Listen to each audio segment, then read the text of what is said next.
right, get straight into it.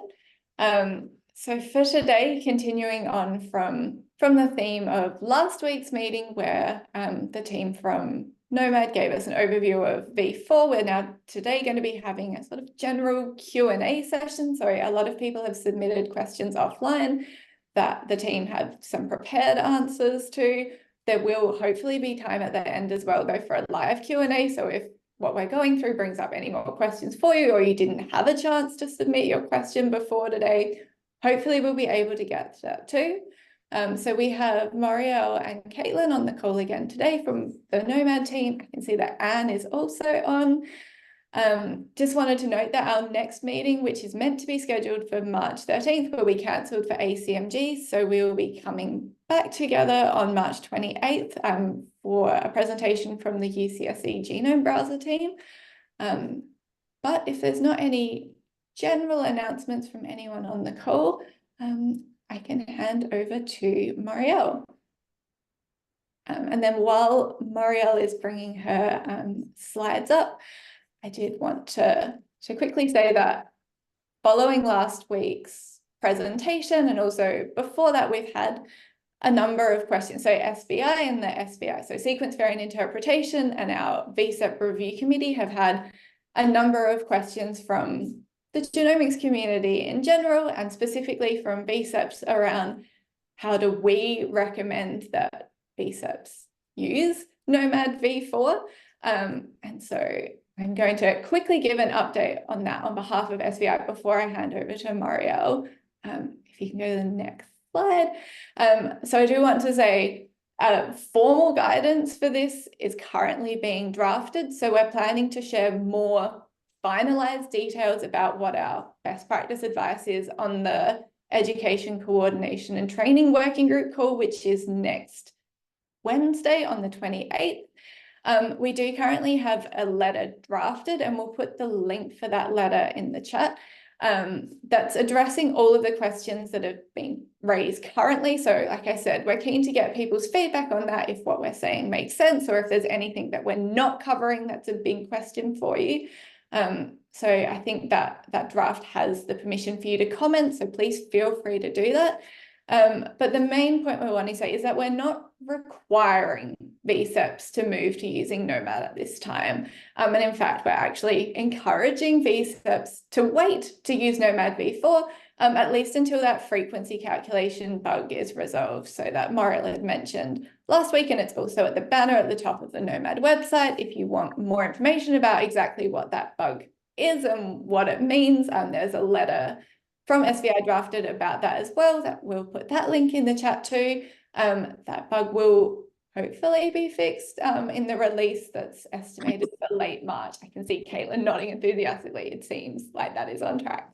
But I guess at this time, VSEPs don't have to move to using v4, and in fact, encouraging them to wait. And then if you can go to the next slide as well, like I said, more information on this is coming in the ECT call, but essentially at this time, what we're saying is VSEPs, if you've specified your minor allele frequency related code, so the BA1, BS1, or PM2, if they're specified as strictly the variant being absent from gnomAD, or if it's based on the allele frequencies of known pathogenic variants in a current data set, then you're going to have to reevaluate your rules.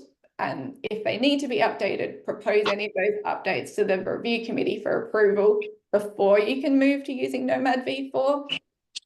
If you're a VSEP, though, that specified those allele frequency rules as a frequency, you should be able to lift over to gnomAD v4 once that bug feature is fixed.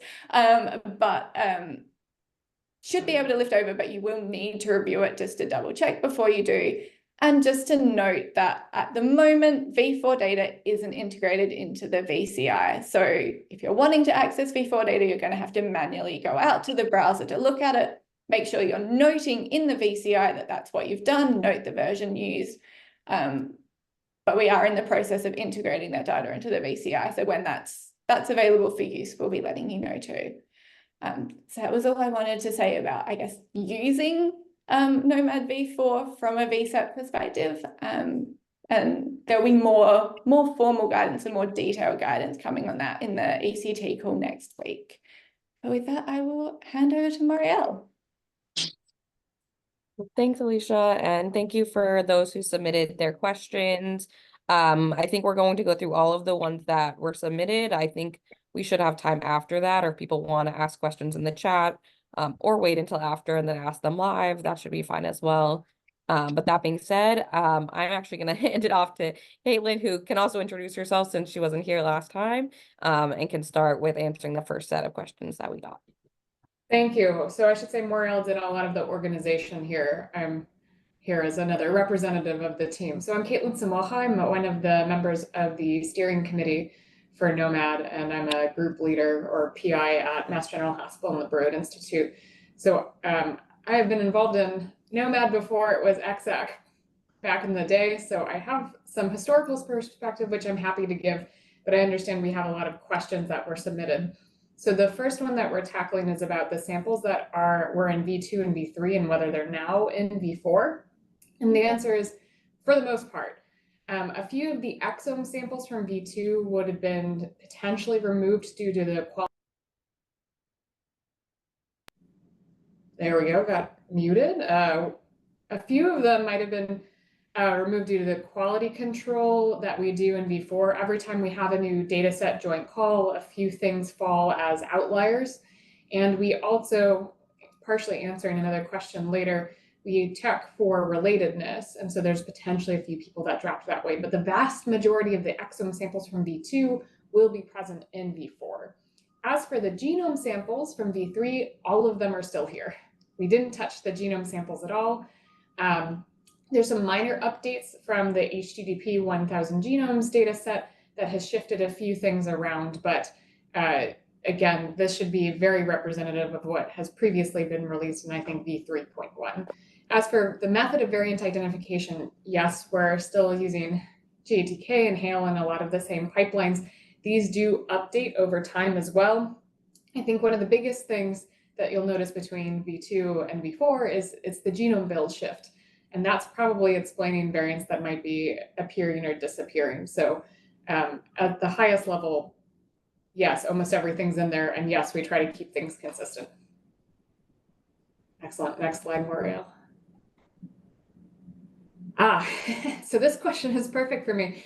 I understand last time someone asked whether we could get down to understanding Missense constraint on the codon level. I should say my team is heavily involved in this and I know a lot. So we actually did some simulations to try to get a real number here. The short version is it's an order of magnitude larger again. We have hundreds of thousands of people, but we probably need millions of people. And that's because the way that we determine constraint right now for any region is we want to expect at least 10 variants in that stretch. And to expect 10 variants in a codon is going to require a lot more people. So I think it's going to be at least 5 million. I'm open here for the fact that we have updates and the way we do statistical approaches. There's potentially some new things that we'll do in the future, but it's not coming anytime. It's not going to happen in V4, and it's probably not going to happen until we cross the 1 million sample threshold. But I'll keep you, we will keep you all in the loop about whether we get really clever here. Okay, next slide. Right, so sometimes the filtering allele frequency isn't provided. So this is sort of a two-parter. The first is what are the reasons, and the second is what can I use instead? So I should say the reason that the filtering allele frequency isn't provided is usually because the variant is only present in a group that we exclude from those calculations. So the filtering allele frequency, we want to use the major genetic ancestry groups and not, for example, groups that have undergone bottlenecks, for example, the Amish, the Ashkenazi Jewish, the Finnish. And I should note that the Middle Eastern and sort of remaining individuals are kind of, Middle Eastern is quite a small sample size right now, and remaining is a very admixed group. And so it's, we don't have an assignment there. So we don't use those as part of the filtering allele frequency calculation. So if it's missing, that's probably why. Also, we don't provide it for singletons. So these are scenarios where it might not be up there. So I should say there are definitely clinicians on this call and clinical geneticists who have a stronger understanding of how FAF is used in their use cases. If it's not provided, this is actually kind of context dependent about whether you want to use the highest allele frequency of one of those other populations. For example, if it's not seen in any of these other populations, you're going to be at a little bit of a loss. But Moriel, I don't know if you wanted to give more flavor here, because Moriel's a little closer to the interpretation than I am. Yeah, I really agree that it is very much context dependent, gene disease dependent. I think historically for our team, which is just giving one opinion of what is done when we are trying to get a sense of like max allowed allele frequency, I guess. We'll look at just like the most common pathogenic variant in gnomAD and try to create some sort of threshold based on that. I think that's just one approach though, and really would require a lot of conversations with the clinicians that you're working with to come up with the best solution. Great. Next slide. Moriel, I don't know if these are in the reorder you did or not. I'm just gonna feel free to jump in on any of these. So we were also asked whether we were going to do subgenetic ancestry groups or genetic ancestry subgroups. For example, instead of just the high level East Asian kind of a label, Korean versus Japanese, as we did in version 2, we understand that people like this feature, but it's really not on the short-term task list because we have a higher priority things like this allele number bug that needs to get fixed. There are also a couple of features like packs that haven't been ever calculated on build 38, and we're keen to get those moved over as well. So if this is something that the team is like this group of individuals is really, really, really interested in, that's good to know because it can put it on our timeline. But I would say this is not a high priority item for us, and potentially it will come out in the future, but I cannot give any promises about specific timelines. Great. Yeah, it looked like it stopped screen sharing for a second, but is it back now? Yeah, Okay. I can see it. Great. Yep, allele number bug, really, it's a bad one. It's in all of the exome data. It doesn't impact the genome. So again, the V3 genomes that are now the V4 genomes, they're all fine. But it will be both on the browser and on the downloadable file. It is the #1 thing that is being fixed for 4.1. We have a couple of other small bugs as well, but we know that this is an issue. It impacts all of our work. It impacts all of your work. The team is working extremely hard on this.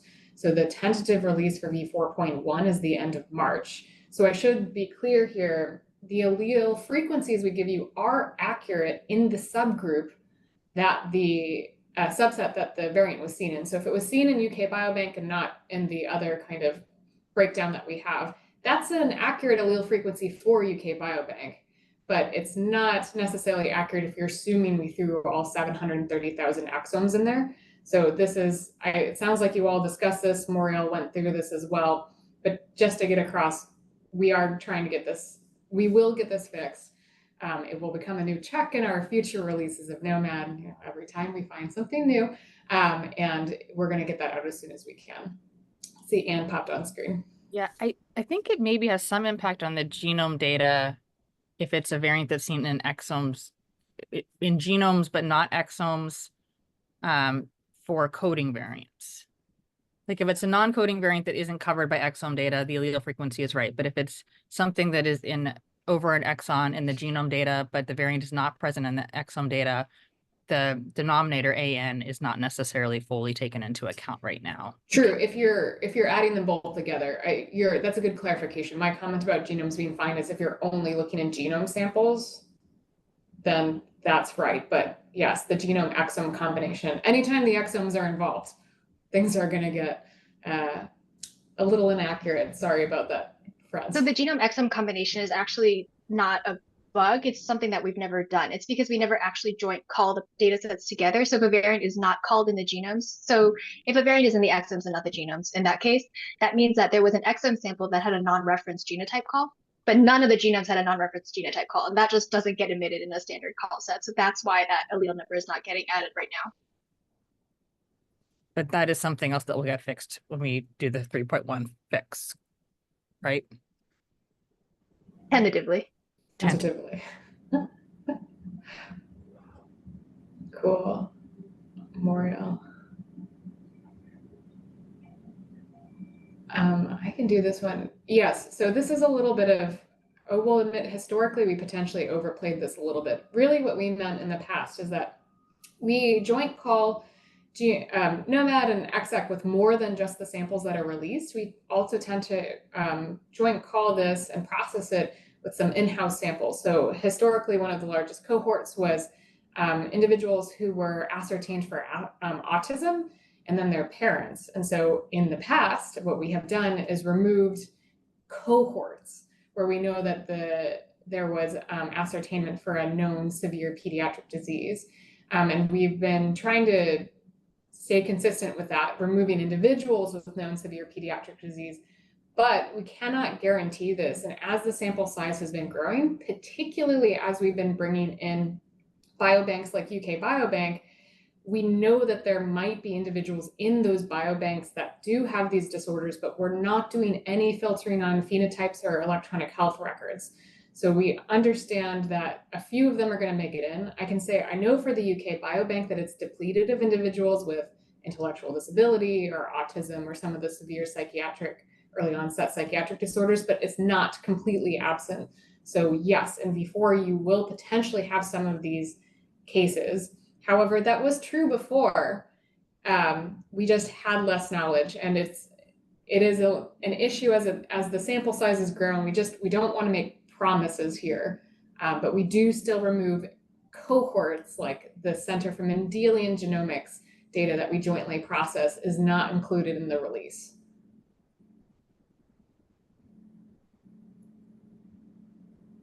And then as for whether exome and genome data are coming from the same individual, no. We specifically checked relatedness between people in the exome and genome, and in this case, we removed those individuals from the exome data in V4. So if there was someone who was related across those two data sets, we've kept the genome data around, because again, we tried not to touch that and redo it.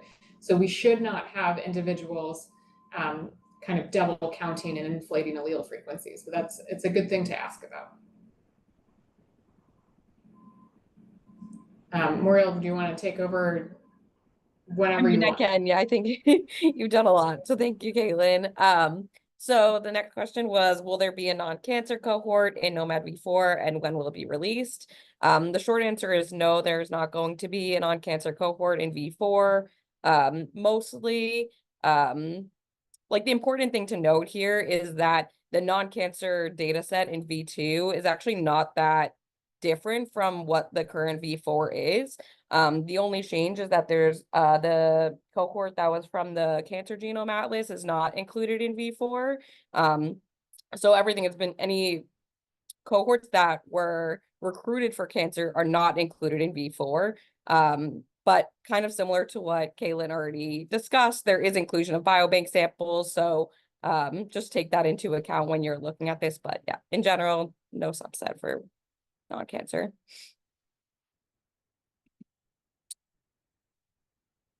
Okay, and this is a little bit more involved question, and I will admit that we did get some help from the Talkowski group, who is truly most involved with all of the SV and CNV calls in the newest release.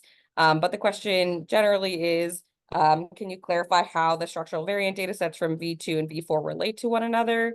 What is the overlap, and might different algorithms, QC, etc., account for the large frequency differences observed, with some specific examples that were cited here. So to start off with the first level of this question, what are the differences between these data sets? So largely, these are really similar to the differences outside of the structural variant data set. So with the switch to V4, we switched from HG19 to HG38. That does account for many of the differences in this data set.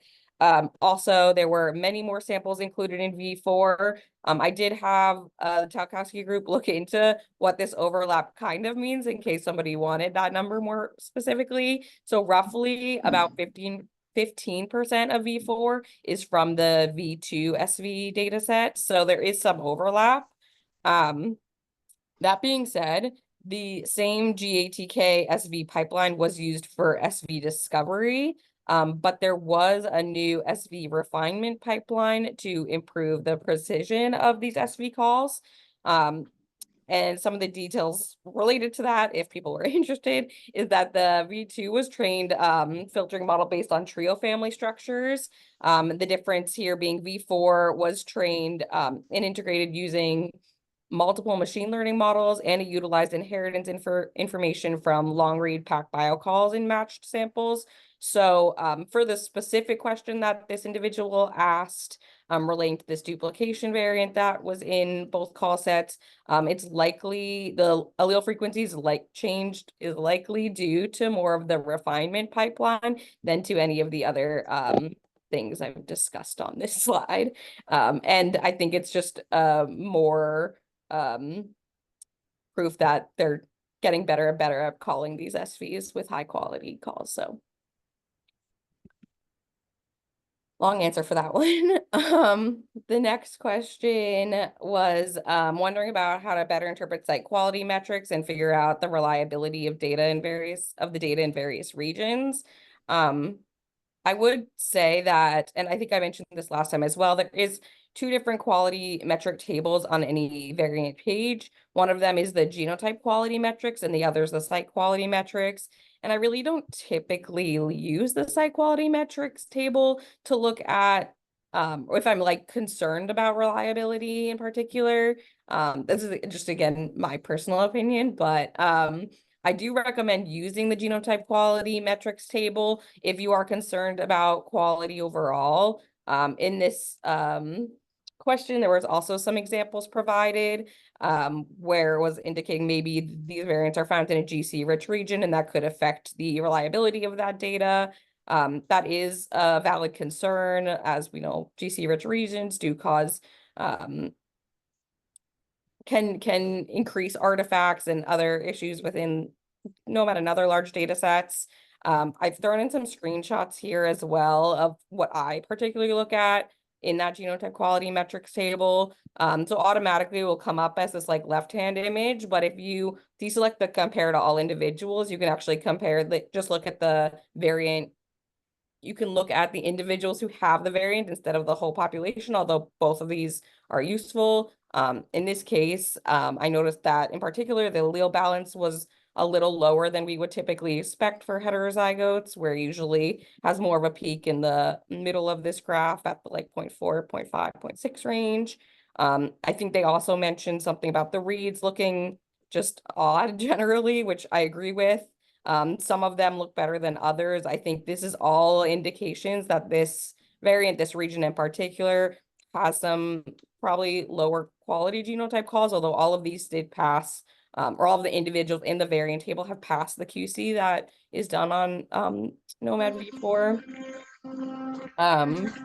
And also I just took another look at this in not in IGV, in UCSC, you can clearly see this region is has a higher GC content, so that does make sense. So yeah, I would just, anytime you see regions like this, I would recommend looking at those kind of things and then judging the quality of the allele frequencies, knowing that is really important. So I hope that answers that question.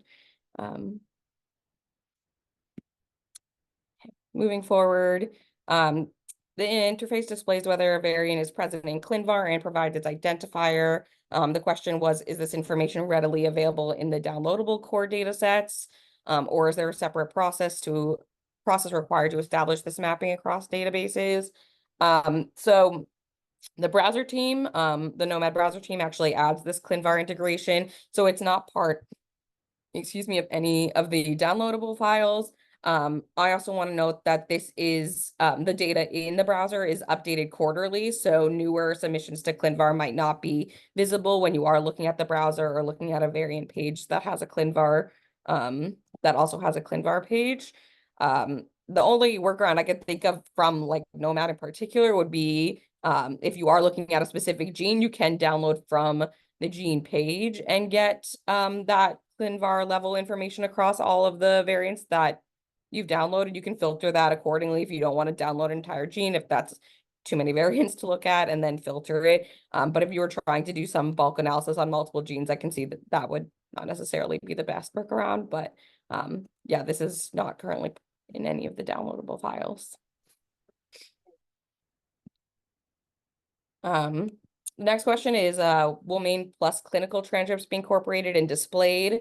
This is another great question that we would love to hear from this community to see how what the utility of like this is, and if people have interest in having these main plus clinical transcripts incorporated into the browser. I'm assuming that the person who asked the question is more asking if that transcript will be available or noted on the gene pages. But if there was more to that question, then also please let us know.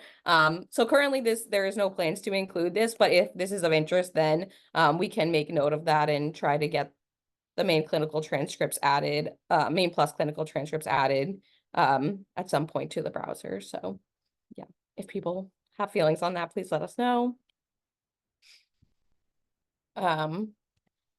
The next question was, is there a timeline that can be viewed by the public for when each feature is released? We do not have a public timeline. We do make blog posts that I encourage people to go and look at. That's on the general gnomAD page. There's a tab for blog posts that you can see for major features and when those are released. There's a separate tab for looking at the change log, which will note any minor and major features that are updated. So that is where we track all of the new features that make it into the gnomAD browser, but we do not currently have a public timeline. Right. Next question was, if a variant is not found, instead of just displaying the variant not found page, can a page similar to the variant page be displayed instead with links to external resources, information on coverage, computational predictions, etc.? They make a note that this is rather useful, and I fully agree that that would be incredibly useful, I think, to anyone who's doing any type of variant analysis or curation. It's unfortunately not possible to display this variant information for variants that are not found in the HAIL table. So the reason for why some variants might have this page, this person did, I think, provide an example where the variant was found, but it was at it didn't pass QC filter, so it does actually have that back end data in the HAIL table to provide all of these resources that were listed here. But if that variant was never seen in any of the gnomAD data set, then this data just doesn't exist anywhere. So we can't provide it if we don't have access to it. Outside of that, our team is working on a variant lookup page in another tool seeker that we use for analysis purposes. So I'm sure if that when and if that is live, we might be able to give you more information on it. Right, I think that might have been the last question that was submitted. Double checking. Yeah. So I can stop screen sharing for now, and maybe you can see if there are any people who have questions that weren't submitted, and I can also take a look at the chat to see if there was anything in there.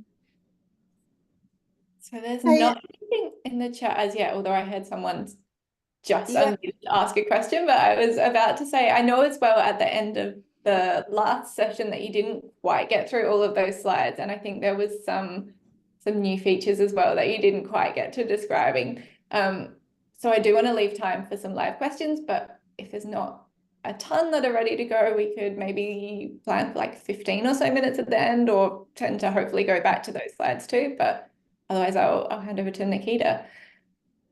Yeah, hi. I was the one who asked the question about that site quality metrics and the runks one.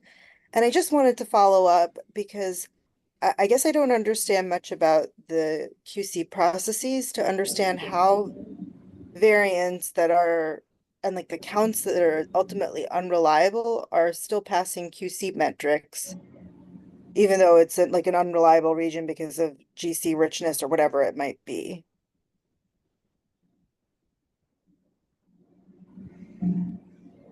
Kaitlin, I don't know if you, I mean, I can attempt to respond to that, or Casey, I see you're Casey there too. Pop-Johns, we'll give her the first shot. Sorry,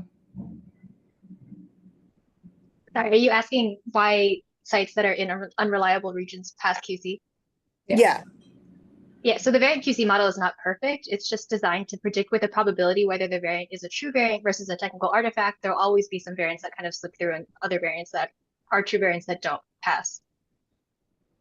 Okay. Yeah, it's about the variant itself. Like the reads for that variant looked okay, but we don't have any sort of region-based filtering as of right now. Got it. Thank you. So I'll there also were, add that, oh, sorry, for that Go ahead. variant in particular, I was showing one of the I think there was a high allele count for that variant, and I just was just showing an example of the reads where it didn't look great, but there were examples of other individuals, because you can actually load multiple individuals' read data when there are multiple individuals with the variant. And some of them did look clean, which fits with why I would expect it to pass QC, because at least there are some individuals with a high quality and clean quality scores and everything like that. Okay, I don't recall them, but maybe they were buried in all the I counts and think I it was didn't like notice hundreds. them. So yeah, I think it was pretty buried. And like I agree, most of them didn't look great. But even I think on the quality metrics graphs, although the bulk were in that like low allele balance, I think most of the quality scores, depth and allele balance, or well, quality scores and depth across that site looked pretty decent for the majority of individuals with the variant. It was just the allele balance, but there was still a tail of the allele balance that looked better. So it's, yeah, I expect those that have at least a single individual that is clean to be in gnomAD. I think that's still useful, even if the frequencies might not be as reliable. Got it. Thank you again. so there were two questions in the chat, which are both right in my wheelhouse, and I'm happy to take those on. So the second one from Mia is actually faster, so I'll do that first. So Mia was asking if there's any chance variant co-occurrence will be added to V4. Yes, it's on the road plan. We obviously have a lot of other features from earlier that haven't been implemented yet, but we understand that this is of interest. So Anne O'Donnell-Lurie and I have already started chatting about the appropriate ways to apply this in the next round. We'd also like to make sure that we are able to get that table that we've been displaying with the counts of individuals that have two rare heterozygous variants and then the predicted phase information. So it's on the timeline to some extent. I, again, can't promise anything about specifics, but we understand it's an important feature and we do really want to expand this and bring it forward. So the other question from Kate is about Missense constraint scores. And so I have two answers here. The first is about, we're going to need to talk about how statistics work really briefly. So I believe that this is about z-scores looking like they shift in between V2 and V4. But z-scores, as a reminder to everyone, are a measure of statistical significance, meaning that they are sensitive to how many variants we're expecting here. So really what we're trying to do with these missense z-scores is saying, how surprised are we by this observed number of missense variants compared to expectation? Like, is this deviation interesting? Is this deviation expected? So the way that it works is that we put in observed and expected, but that means that our confidence about how surprised we are is really sensitive to how many expected and observed variants there are, which means that it's really sensitive to sample size. So a perfect gene here that you can look up right now is SCN1A. SCN1A in gnomAD V2 has about 55% of its expected missense variation. So if you look at the actual numbers though, actually I wrote this down somewhere, that's the expected is a little over 1,000, like 1,071. When you shift, and that gives it a z-score of 5.22. So we're actually really statistically confident that this depletion of 50% or so is significant. Oh, thank you, Moriel. Yeah, you want V2? Jump to V2 real quick. So we have the numbers. Yes, perfect. Okay, we expected about 10,070 missense variants. We observed 590. We are really, really confident with a Z of 5.22 that this is depleted. And that's an observed or expected of 55%. Now, if we jump to V4, what you'll notice is that observed over expected number is almost exactly the same. It's 56% here, but the numbers that went into it are very different. So we've jumped from a little over 1,000 expected missense variants to over 2,200 expected missense variants. And so our statistical confidence of that is very different now. So that z-score jumps to 7.6, which mostly just says we are much more confident that this depletion is significantly different. So you can also see it in V2 itself. Genes with the exact same observed expected values will get different z-scores depending on how big the genes are. This is well known. So if you're seeing shifts around just based on z, it could be this. This is part of the reason why we've been trying to get people to shift to more observed over expected based numbers as an indication of the effect size or the actual biological impact. The statistical impact is there, obviously. So that's answer one. And I think a lot of the examples people have sent into the gnomAD forum or to our chat have been examples like this, where the sample size is increased and the z is moved because we are more confident. Part two is for V4.1, we had a couple of changes to how we are dealing with coverage. And so our constraint model has shifted a little bit. As I believe was discussed on the last call, we are still suggesting two V2.1 scores for use in clinical. So I should say the ranks are all very much the same, but the major change was instead of including every single base pair in the constraint calculations, what we're doing and correcting for bases that are in low coverage regions, what we're doing in V4 for right now is we're just using well-covered bases.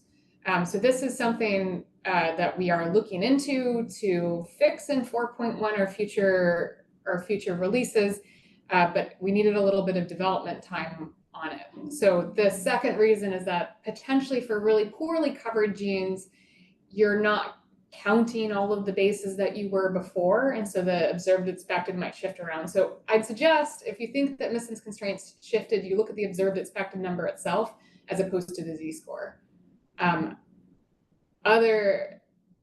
hope that I've made that not scary statistics, but clear statistics. But we're happy to go into more specific details. I have a V2 large and small gene with the same OE example too. I was ready, looked it up last night. Good, okay, glad that helps.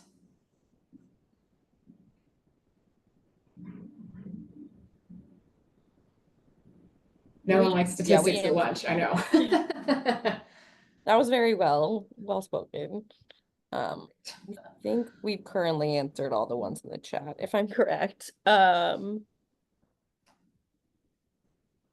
I think everything in the chat's covered. Cool. Great. I should have updated those figures, Moriel. Oh well. And yes, this is being recorded, and we'll send out the link to it following today's meeting, and like all of these past meetings are available through the YouTube channel for this group. So oh wow. I don't know if it's actually a channel, but they're all stored and available.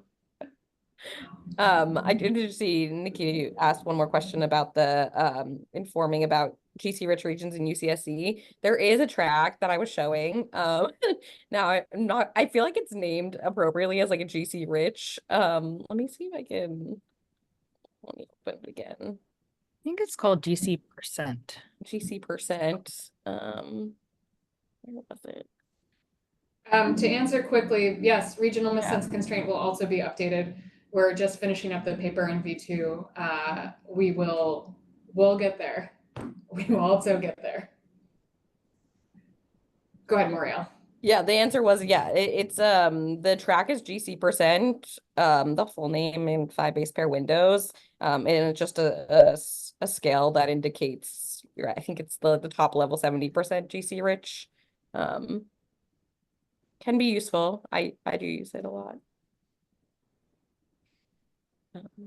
Yeah, UCSC's got a ton. Yeah, lots of tracks. Figuring out what works is. Yeah, it's in that top mapping and sequencing box of what their tracks there. Thank you, Anne. I didn't know which, yeah, because then finding which one. Yeah, and as a sort of useful plug for that, it is the UCSC genome browser that's presenting on our next working group call. So there's so many tracks, and I'm never aware of what they all are. So hopefully, if there's any super exciting new ones that have been added since the last time that group presented, we'll get to hear about them in a month's time. Also been super responsive to like working with the gnomAD team and requests for like new tracks in general, or there's like a different thing you want to see for gnomAD or other data. So yeah, definitely give them your ideas because they're always typically very interested in integrating them. That's helpful to know. So come next session with ideas for new tracks as well. But we've got about 15 minutes left, and there's not further questions in the chat. I don't know if anyone else wants to ask one live, but if not, maybe Moriel, I'll hand back over to you to finish off the presentation that we didn't quite get through last time. I think he had slides about the variant co-occurrence to go through. So perfect. That's what I was saying, that I should have updated with the figures from the paper, because we made some improvements, but Moriel should present and I'll give clarifications when necessary.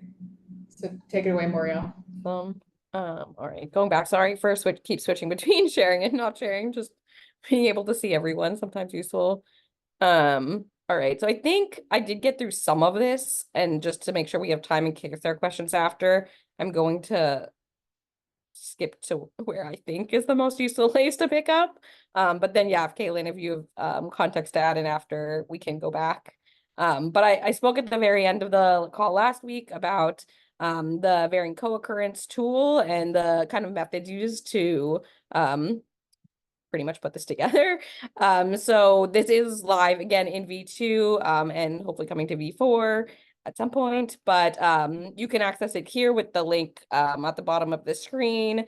Estimates are available to look at this variant co-occurrence for around 20 million pairs of variants across 19,000 genes. That's a pretty easy to use. You put in a variant in each of the variant boxes here and press submit. What it will bring you to is, well, this is one example of what you might see when you put in two variants. In this example, I'm showing a variant that's likely co-occurrence pattern is variants that exist on the same haplotype. So, and this is predictions by genetic ancestry group. So you can see actually the distinguished differences across different populations. You'll also be able to see this, pairwise genotype counts and their haplotype frequency estimates if you wanted to look a little more deeply into these predictions. And similarly, for a variant that is predicted in trans, it's a very similar layout that you will see when you put in two variants that would have this prediction. The difference being the likely co-occurrence pattern here mostly lifts different haplotypes as the calculated predicted pattern. And otherwise you'll have the same genotype counts and haplotype counts below. All right, so the part that I think I really didn't get to at all last week was this idea of looking at two rare variant counts in gnomAD. So we know for recessive disease that individuals who have both copies that are affected either in trans or in cis, so in phase or not, or sorry, in trans, either being in a compound heterozygous state or in a homozygous state, will lead to disease. So the question here was to ask how many individuals in gnomAD carry compound heterozygous or homozygous rare damaging variants in a given gene. And looking at this, the count number of we looked at count number of individuals carrying two rare variants in the same gene by phase, consequence, and allele frequency. And the consequence was from an increasingly damaging to gene function kind of scale, starting off with synonymous all the way here on the left, with ranging levels of missense variation in terms of predicted damaging or deleterious missense variants, and loss of function all the way on the right as the most damaging to gene function. And when we look at these with the, here the x-axis represents the consequence, again with the loss of function being towards the left and synonymous towards the right, you'll see that and these two graphs also represent, allele frequency differences for allele frequency less than or equal to 5% on the right and allele frequency less than or equal to 1% on the left. and is colored by blue representing homozygous counts and kind of the peach color representing compound heterozygous, so variants that are in trans. We'll see that the number of individuals with rare biallelic damaging variants is very low across the board. Specifically, even the compound heterozygotes you can almost barely visualize from the more damaging variant types, which is pretty much what we predicted. But to look at this a little more deeply, and this actually work that that I contributed to for this paper with Emily Grootman, we looked at the number of compound heterozygous knockouts, or like in essence homozygous loss of function variants, or compound heterozygous loss of function variants within this within gnomAD. And what we found was that when we kind of split this up, this is the same graph kind of as before with the consequence on the x-axis, but now splitting it up by gene disease association in essence. The number of human knockouts was very low, with 25 coming from non-disease genes, 2 in autosomal dominant disease genes, and 1 in an autosomal recessive disease gene. So me and Emily Grootman, who was a prior member of our lab, came in and took a look at these and did that expert curation I did talk about last week, of looking at the loss of function variants in particular, to see if we can find any evidence that some of these loss of function variants we don't predict to actually result in loss of function. And what we found was that all of the loss of function variant pairs in the disease genes were ruled out. So in essence, we predict that those variants are not likely to result in loss of function. And then 8 of the loss of function variant pairs in the 7 non-disease genes, we did predict as true loss of function or likely loss of function. And the list of these 7 genes is here. So pretty interesting results, I think.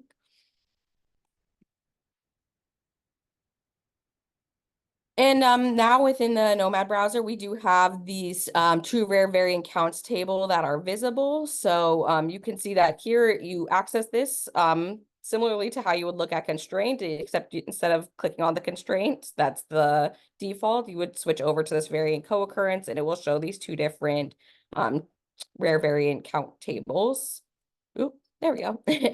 And these are collapse displays, so you can expand them to see more of the different consequences that I discussed. But the top one is the collapse display for 2 heterozygous rare variant co-occurrence.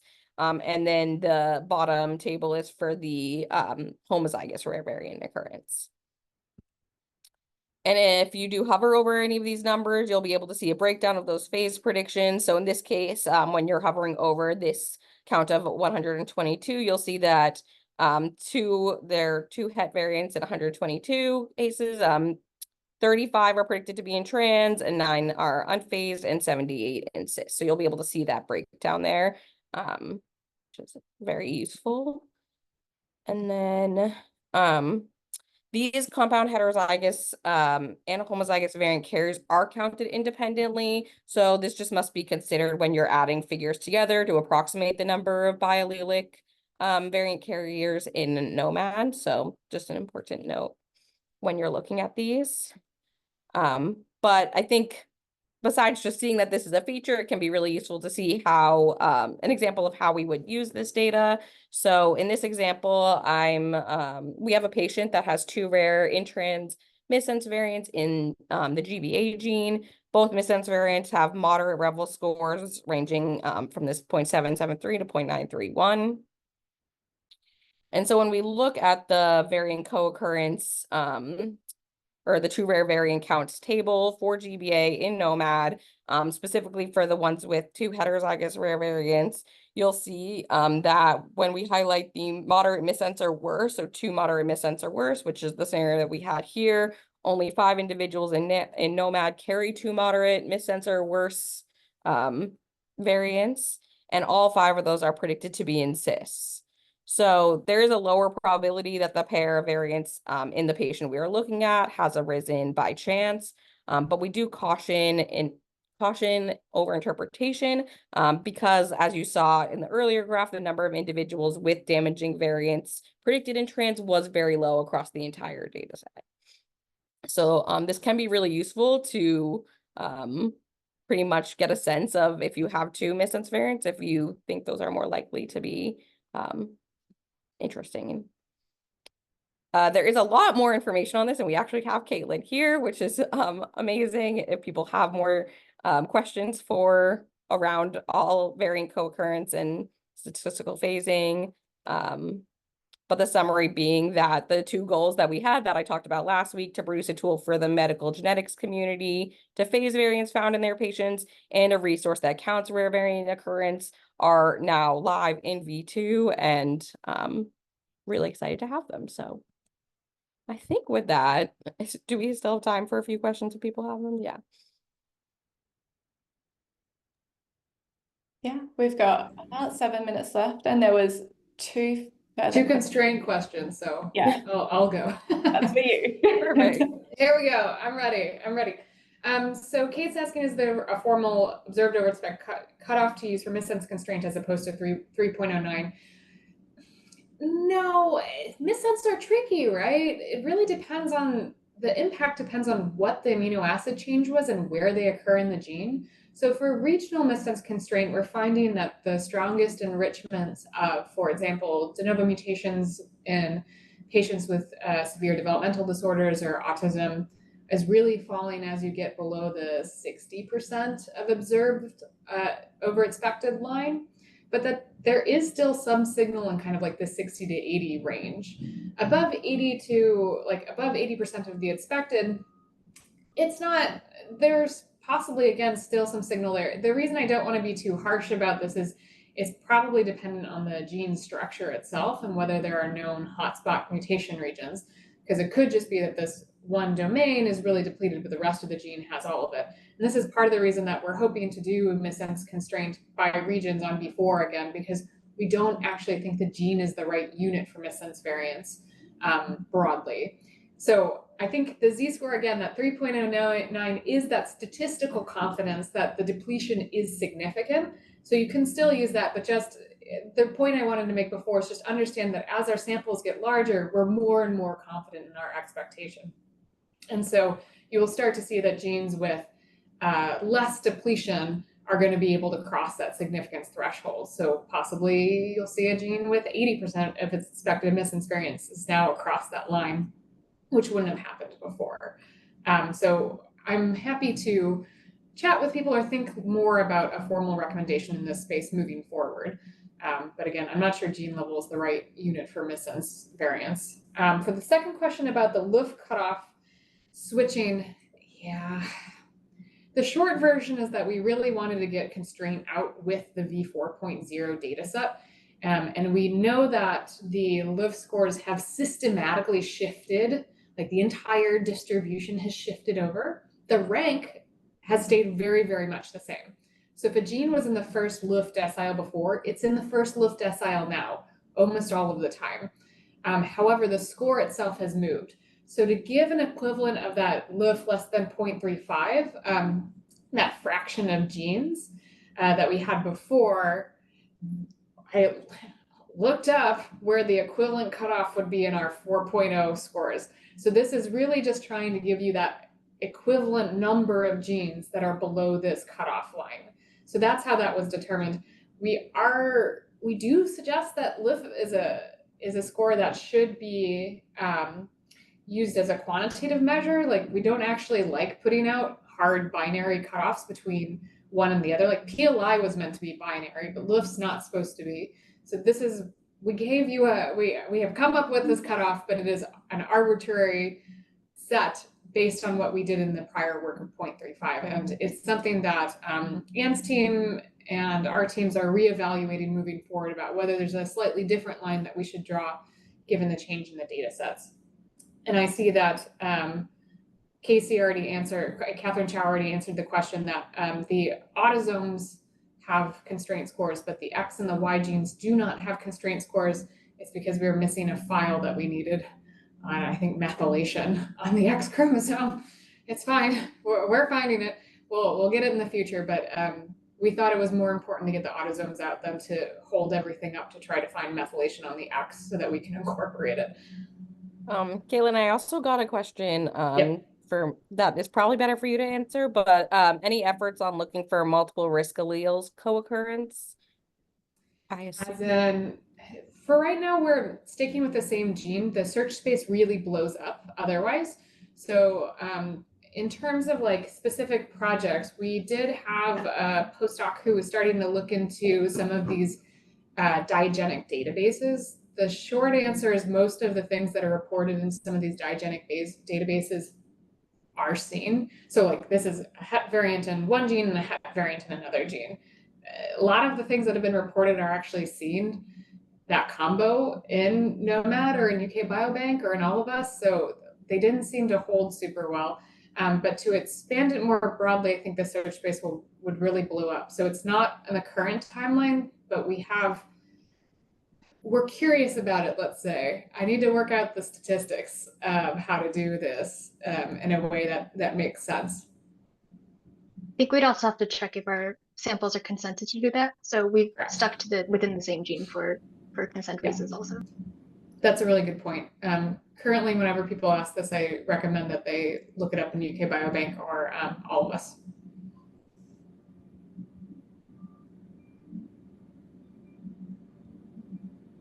Okay, it looks like that's all the questions from the chat, and we are just about at time. So I'd like to wrap up by saying a huge thank you to Kaitlin, Moriel, Casey. I know Anne's had to drop off already, for presenting on behalf of the gnomAD team, but also acknowledging that there is a huge team behind gnomAD that's made this database happen. So thank you to everyone who's involved there. If people have further questions, I know that there is that forum option on the gnomAD webpage. It's like a link in the top right-hand corner. So there is still a way to contact the team if you've got further questions.